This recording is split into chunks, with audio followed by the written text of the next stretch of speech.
Kita semua tahu ya, setiap institusi, mau itu perusahaan, negara, atau bahkan komunitas, pasti punya aturan. Tujuannya ya jelas, buat menjaga semuanya tetap teratur dan berintegritas. Tapi, pernah kepikiran nggak, gimana kalau aturan yang seharusnya jadi solusi, malah jadi sumber masalah? Nah, ini dia pertanyaan kuncinya. Bayangin deh, niat Anda baik, mau negakin aturan, tapi kok malah Anda yang kena getahnya? Ini dilema yang rumit banget, apalagi kalau kejadiannya di dalam sebuah institusi yang kita hormati, seperti institusi keagamaan. Oke, kita langsung aja masuk ke kasus spesifiknya. Ada seorang penatua gereja yang lagi diperiksa secara disipliner. Tapi yang bikin kasus ini unik banget adalah, dia diperiksa bukan karena korupsi atau skandal, sama sekali bukan. Dia justru diperiksa karena jadi whistleblower atau orang yang berani ngelaporin masalah internal. Aneh kan? Ini paradoks yang bakal kita coba pahami bareng-bareng.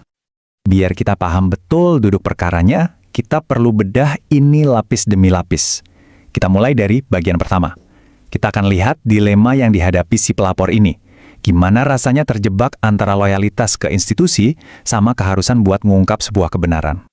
Lanjut bagian 2. Nah, untuk benar-benar ngerti masalahnya, kita nggak bisa cuma asumsi atau nebak-nebak. Kita harus lihat langsung ke sumbernya, yaitu aturannya. Yuk kita bedah kode etik penatua ini, biar kita tahu standarnya tuh seharusnya seperti apa. Oke, jadi kalau kita sederhanain, tugas orang penatua itu intinya ya ini. Mulai dari mimpin jemaat, jadi contoh yang baik dalam iman, sampai nemenin anggota yang lagi ada masalah. Intinya sih, peran mereka itu untuk membina dan melayani, titik. Aturan gereja secara tegas melarang pemimpinnya terlibat dalam hal-hal serius, kayak korupsi, narkoba, sampai premanisme. Nah, poin pentingnya di sini, tindakan-tindakan inilah yang dianggap pelanggaran berat oleh gereja. Oke, aturannya udah jelas banget soal apa yang nggak boleh dilakukan. Terus gimana kalau ada penatua yang diduga melanggar aturan berat tadi? Nah, disinilah kita masuk ke bagian 3. Gereja punya proses formal yang namanya jalan penggembalaan. Mari kita lihat gimana seharusnya proses ini berjalan. Penting banget nih buat kita pahami filosofi di balik kata pengembalaan. Menurut aturannya, ini tuh bukan pengadilan yang tujuannya buat menghukum. Sama sekali bukan. Ini adalah proses pembinaan yang dirancang untuk memulihkan. Tujuannya untuk membawa kembali mereka yang mungkin tersesat ke jalan yang benar. Dan prosesnya ini juga nggak sembarangan. Ada tahapannya, jelas banget ada 4. Jadi nggak bisa tuh ujuk-ujuk langsung ke sanksi paling berat. Semuanya dimulai dari bimbingan, terus investigasi, baru pembinaan khusus. Pemecatan atau penanggalan jabatan itu benar-benar pilihan paling akhir, bukan yang pertama. Pencopotan jabatan itu hanya terjadi kalau seorang penatua, setelah lewat semua proses pembinaan, tetap aja menolak untuk bertobat.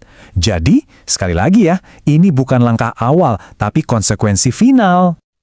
Sampai sini, kita udah paham ya gimana aturan dan prosesnya, kalau berjalan ideal ya. Nah sekarang, kita masuk ke bagian 4. Disinilah ceritanya jadi menarik. Dalam kasus ini, proses yang harusnya mulia itu justru diduga diselewengkan. Coba kita lihat perbandingan ini. Kelihatan banget kan kontrasnya? Di satu sisi, ada tujuan resmi penggembalaan untuk memulihkan orang yang berbuat salah. Tapi di sisi lain, dalam kasus ini prosesnya malah dipakai buat membungkam kritik dan menghukum orang yang mengungkap kebenaran. Jomplang banget kan? Nah, ini dia inti argumennya. Logikanya kebalik. Yang seharusnya diproses penggembalaan kan mereka yang diduga korupsi atau premanisme itu. Lah tapi kok di kasus ini yang jadi target malah orang yang ngelaporin. Ketika sebuah mekanisme yang tujuannya untuk pemulihan malah dipakai untuk menghukum kejujuran, esensinya hilang. Dia udah berubah jadi sesuatu yang lain sama sekali. Ini membawa kita ke bagian terakhir, bagian 5. Dari semua yang sudah kita bahas, kita jadi sampai ke sebuah pertanyaan mendasar. Apakah tujuan akhir dari aturan ini untuk pemulihan? Atau jangan-jangan untuk pengendalian? Jadi, kesimpulan jelas banget. Logikanya itu sudah diputar-balikan 180 derajat. Si pelapor yang seharusnya jadi pahlawan malah dianggap sebagai biang kerok. Sementara itu, masalah utama yang dia laporkan malah diabaikan. Akibatnya, alat yang dirancang untuk menyembuhkan malah jadi senjata untuk mengontrol. Ini benar-benar kebalikan dari tujuan awalnya. Dan ini membawa kita ke sebuah pertanyaan penutup yang jauh lebih besar, yang relevan bukan cuma buat kasus ini, tapi buat institusi manapun.